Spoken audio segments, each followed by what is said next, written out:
Okay, I don't know if I'm in the right place or if anyone can hear me. It's all super new and uncomfortable.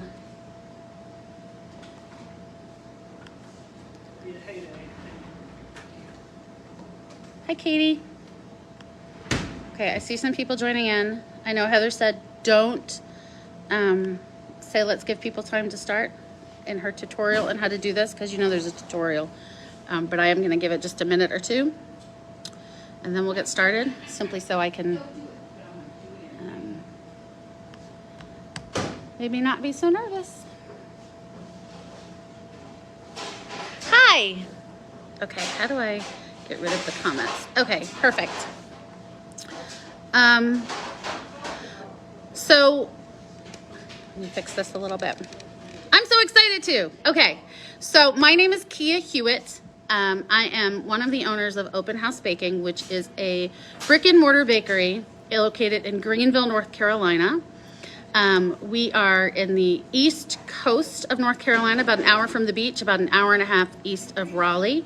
It's a great place to live. We have a college here, so it's a fairly large town, lots of stuff to do, and we opened a bakery about 6 months ago here. So it's been a fabulous experience, full of ups and downs. But I thought it would be cool to share with you all what it's like to own a bakery, what it was like to start working here, and the whole process, so you can kind of see the ins and the outs. I'm also gonna do a tour so you can see what it is, and I'm literally gonna take you through everything. There's no holds barred. I'm gonna show you the whole space. I have people working in the back, my sister and my son, so if you hear things in the background, that's them. But I'm gonna show you around so you can see what it looks like in here. And I'm gonna show you what we do and what we love. So bear with me, I'm gonna get up and move around. So let's get started. I thought it would be cool if we started by going outside so you can see what it looks like outside in all its glory. Because when you go to a bakery, it starts from the outside. So here we go, we're going outside. Woohoo! All right, let me turn it around. Okay, oops, I probably shouldn't have turned it. Yeah, no, that's right. So that's our store. We're in this cool little shopping center, and that's our sign, Open House Baking. We have a dual unit. So most spaces are one unit. We have, the kitchen is right there, so that's half of the building, and then this is the other half. So we have this whole space here. It's about 1,800 square feet. We have these really cool twinkle lights that I absolutely love. And then we've got our big sign. And we're gonna talk a little bit about signage and why that's so important and how it works. It was a huge part of opening the bakery, was getting that sign, which should not have been as complicated as it was. So let's go in and see what it's like. Okay, so welcome to the bakery.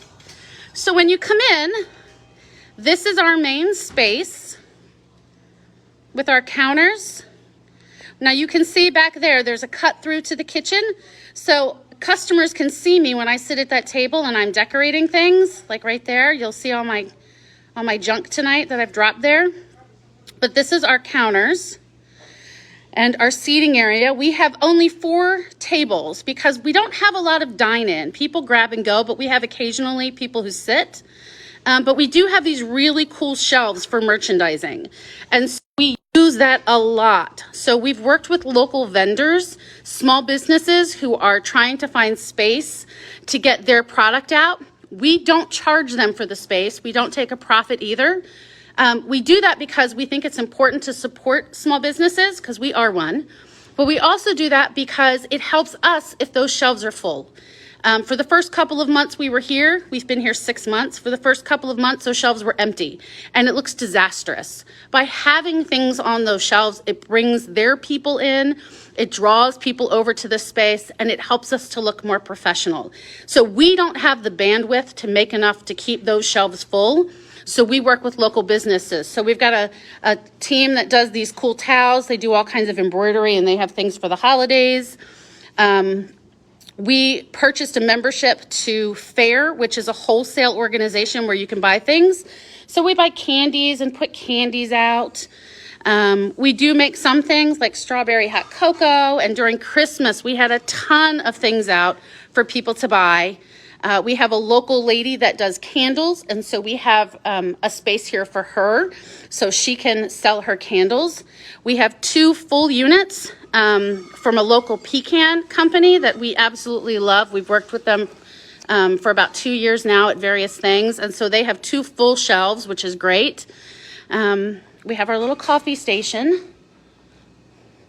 and then we have other kind of random stuff. So we did a lot of shopping when we were going to open the store last year. We did a lot of shopping at TJ Maxx and Home Goods, just finding knickknacks, things to fill the space, because we knew that empty spaces were bad.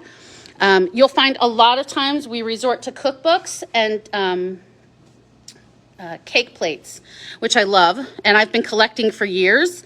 So we have a ton of those. We literally just emptied out my house and brought stuff from home, which was really cool.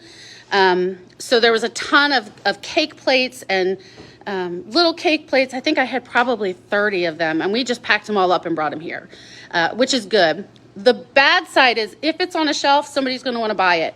So pretty early on, we discovered that if we put it out there, people will walk up and go, hey, this cookbook is neat. Can I buy it? And we, of course, say, yes, you can, and we sell it to them. So that is our retail shelving space. When we have our Valentine's Day cookies and that kind of stuff, we'll put it over there. So we'll have a whole shelf full of Valentine's or Christmas or whatever. We'll also use this space. We'll put a table in over here and have things specifically for the holidays. We have everybody's got these lovely Hobby Lobby shelves, which we love, those Ho Baby, Low Baby shelves, and we'll fill those up too. And of course, our open house baking sign, so when people come in, they know where they are. So that's the main part of our area. What else is over here? So this was kind of a dead zone in our bakery that we weren't sure what to do with. And so it started off as an Instagram wall that I painted so people could come take their picture. But what it's turned into is kind of a catch-all. So like it's where we keep our 3D printer. These are the cookie cutters for the Cookie College class that Corey and Heather put together. So we'll be doing that class this weekend. Nice little plug for that program. We love that so much. So we print out cutters. People love watching cutters print. So we'll have it run and people will come in to buy stuff and then want to talk to us about custom cookies and how we make them. And so it's a nice little sales technique that we didn't even anticipate. And then you have our